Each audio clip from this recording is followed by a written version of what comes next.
Just do that one thing na scared kang gawin.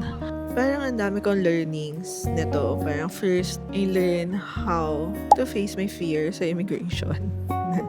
Hindi ko alam, pero sobrang takot-takot talaga nun. Pero wala mo dapat ikatakot kasi pabalik naman ng Pilipinas. Wala mo ng plano mag-stay dito. Second, to go out of my comfort zone of vlogging in the public place. It's really hard. Especially, ayoko yung parang sobrang babad na nagdadaldal lang ako. I need to have clips ng surroundings ko while nagdadaldal ako.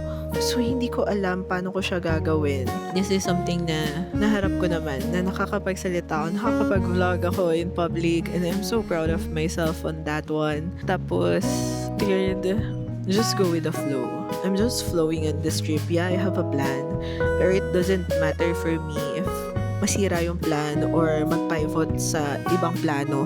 As long as I'm living in the present moment, I'm enjoying the company of my friend. Ang message ko is just do that one thing na scared kang gawin.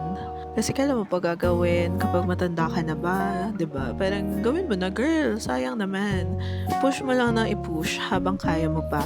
Ano ba naman yung one time na gawin mo siya for yourself to go out to your comfort zone and try that one thing na sobrang scared kang gawin.